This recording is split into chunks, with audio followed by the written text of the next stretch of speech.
नमस्कार दोस्तों, मैं आप सभी का हमारे YouTube channel day news update में हार्दिक स्वागत करता हूं। दोस्तों, हम आपके लिए लेकर आते हैं हर रोज़ के अखबार की कुछ खबरें। तो अगर आप भी जानना चाहते हैं कि आज के अखबार में क्या खबरें आई हैं तो इस वीडियो को अंत तक देखें। उससे पहले अगर आप हमारे चैनल पर नए आए हैं तो चैनल को सब्सक्राइब कर लें और बेल आइकन को प्रेस कर लें। तो चलिए दोस्तों, शुरू करते हैं 18 सितंबर 2020 की पहली खबर के साथ। दोस्तों, बता दें कि दुनिया भर में कोरोना का आंकड़ा 301 लाख के पार पहुँच गया है।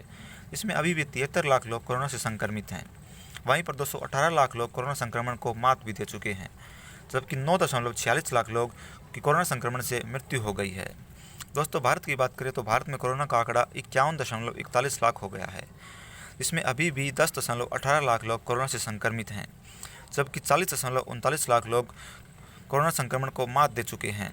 वहीं पर 83,433 लोगों की कोरोना संक्रमण से मृत्यु हो गई है। दोस्तों, पिछले 24 घंटों की बात करें तो भारत में कुल 97,894 कोरोना के नए मामले सामने आए हैं। वहीं पर 1132 लोगों की मृत्यु भी हुई है। चलिए आगे बढ़ते हैं। कृषि विधेयकों पर घमासान, हरसिमरत कौर का इस्तीफा। बता दें कि ध्वनिमत से पारित हुए 2 विधेयक, कांग्रेस सदस्य ने फाड़ी बिल की प्रति। बता दें दोस्तों कि कांग्रेस समेत विपक्षी दलों ने भी किया विरोध। काले कपड़े पहनकर आए थे कुछ सदस्य।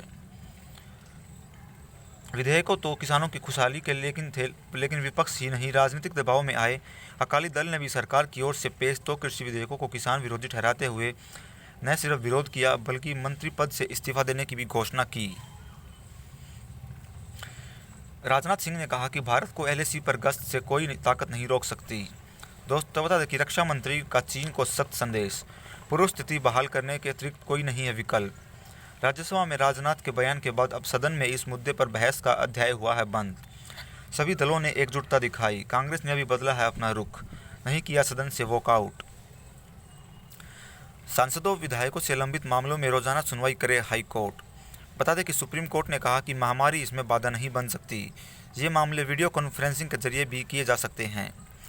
पूर्व और वर्तमान सांसद विधायकों के खिलाफ लंबित आपराधिक मुकदमाओं का है यह मामला। चलिए दोस्तों, आगे बढ़ते हैं। दुनिया भर के स्मार्ट शहरों में दिल्ली रहा 86वें स्थान पर। बता दें कि इंस्टीट्यूट ऑफ मैनेजमेंट डेवलपमेंट ने Singapore university for technology and design के सहयोग से वर्ष 2020 के लिए दुनिया भर के स्मार्ट शहरों की सूची जारी की है। बता दें कि इसमें सबसे ऊपर सिंगापुर शहर रहा। भारत की बात करें तो भारत में सबसे ऊपर हैदराबाद को 85वां स्थान, दिल्ली को 86वां स्थान व मुंबई को 93वां स्थान मिला। दहशतगर्दी से सीमा में घुसपैठ की सनक छोड़े पाकिस्तान। दोस्तों, बता दें कि केंद्रीय मंत्री ने कहा कि भारतीय क्षेत्रों पर झूठा दावा ना तो वैध ना ही विश्व में मान्य है। सकारात्मक माहौल बनाना है पाकिस्तान की जिम्मेदारी। भारत सरकार ने पाकिस्तान के सीमा पर जारी आतंकवाद के दम पर सीमा में घुसपैठ करने की सनक को पूरी तरह से खारिज कर दिया। विदेश मंत्रालय ने पाकिस्तान को इस गलत नक्शे पर स्पष्ट कर दिया कि उसका भारतीय क्षेत्रों पर इन झूठे दावों को ना तो कानूनी वैधता है ना ही अंतर्राष्ट्रीय मान्यता इसे मिलेगी। चलिए दोस्तों, आगे बढ़ते हैं। कोरोना प्रबंधन पर राज्यसभा में भिड़े आप और भाजपा के सदस्य। दोस्तों, बता दें कि संजय सिंह ने ताली और थाली बजाने को बताया मूर्खतापूर्ण कदम। सुधांशु त्रिवेदी ने कहा कि देश को इकट्ठा करने के लिए सांकेतिक कदम था। देश में जांच का आंकड़ा 6 करोड़ के पार पहुंचा। बता दें कि 98,000 से अधिक मामले आए सामने। ठीक होने वालों की दर 78.64% पहुंची व मृत्यु दर 1.63% हुई। पीएम केयर फंड्स के नाम पर 57 लाख ठगने वाले गिरोह के 2 और सदस्य किए गए गिरफ्तार। श्रीनगर में हुई भीषण मुठभेड़, 3 आतंकी किए गए ढेर। दोस्तों, बता दें कि सीआरपीएफ के डिप्टी कमांडेंट समेत 2 सुरक्षाकर्मी हुए हैं घायल। क्रॉस फायरिंग में हुई एक महिला की मौत। जिनके घर में छिपे थे आतंकी, उस परिवार के 3 सदस्यों को पूछताछ के लिए लिया गया हिरासत में। पाकिस्तान की 3 चौकियां की गई नष्ट, 2 सैनिक किए गए ढेर। बता दें कि पड़ोसी देश के कुछ सैनिकों के घायल होने की भी है सूचना। माफ़ कीजिएगा। पूंछ में पाकिस्तान सेना की गोलीबारी में जवान हुआ घायल, 5 मकान भी क्षतिग्रस्त। दोस्तों, पाकिस्तान सेना ने गुरुवार को पूंछ जिले में बालाकोट, मेंढर व मनकोट सेक्टर में भारी गोलीबारी की। इसमें सेना का एक जवान घायल हो गया। पाकिस्तान ने सीमांत क्षेत्रों में गोले दागे, जिससे 5 घरों को नुकसान भी पहुंचा है। वहीं भारतीय सेना ने जवाबी कार्रवाई में पाकिस्तान सेना की 3 चौकियां नष्ट कर दी। और 2 पाकिस्तानी सैनिकों के मारे जाने व कुछ सैनिकों के घायल होने की भी सूचना मिली है। भारतीय सेना ने घुसपैठिए का शव पाकिस्तान को सौंपा। दोस्तों, भारतीय सेना ने गुरुवार को उड़ी में सेक्टर में LOC पर मारे गए एक घुसपैठिए का शव पाकिस्तान को सौंप दिया है। यह घुसपैठिया 2 दिन पहले LOC पार करने के प्रयास में तारबंदी के पास मारा गया था। अब ब्रिक्स देश करेंगे एक दूसरे की संप्रभुता का आदर।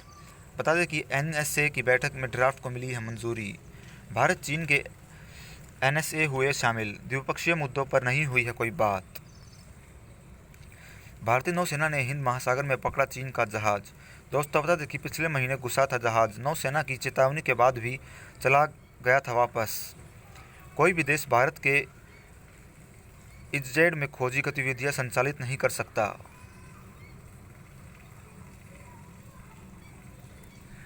दोस्तों, अब SBI के अकाउंट से बिना OTP नहीं निकाल सकेंगे 10,000 रुपये से ज़्यादा की रकम।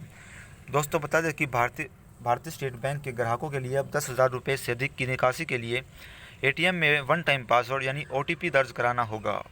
यह व्यवस्था शुक्रवार से लागू हो गई है।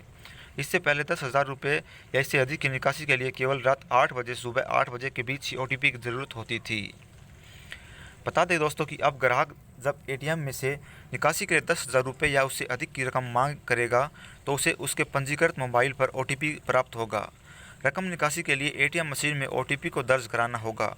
यह सुविधा केवल SBI के ATM में ही उपलब्ध कराई जाएगी। अमेरिका में विशेषज्ञ बोले कि वैक्सीन में होगी देरी, लेकिन ट्रंप ने कहा कि नहीं, अक्टूबर में ही बांटेंगे वैक्सीन। बता दें कि मास्क पर भी राष्ट्रपति ने CDC प्रमुख से जताई असहमति। राष्ट्रपति ने कहा कि वैक्सीन से ज़्यादा कारगर नहीं हो सकता है मास्क। टिकटॉक सौदे पर आंख मूंद दस्तक नहीं करेंगे अमेरिकी राष्ट्रपति। बता दें कि ट्रंप ने कहा कि देखेंगे कि राष्ट्रीय सुरक्षा के साथ कोई समझौता नहीं हो रहा। चीनी कंपनी की बड़ी हिस्सेदारी पर जताई नाखुशी। खेलों की बात करें दोस्तों तो खाली स्टेडियम में खेलकर भी प्रेरित होंगे खिलाड़ी। विराट कोहली ने किया अपना बयान। RCB के कप्तान कोहली ने कहा कि खिलाड़ियों ने बायो बबल से सामंजस्य बैठा लिया। IPL का यह 70 दर्शकों के चेहरे पर मुस्कान लेकर आएगा।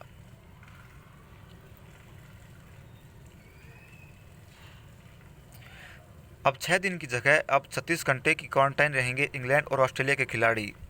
बता दें कि IPL की शुरुआत से ही अपनी टीमों से जुड़ सकेंगे।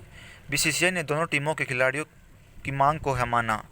IPL के शुरुआती मैचों में इंग्लैंड और ऑस्ट्रेलिया के खिलाड़ियों का खेलना क्वारंटाइन नियमों के चलते मुश्किल लग रहा था, लेकिन अब BCCI ने क्वारंटाइन नियमों में बदलाव कर दिया है।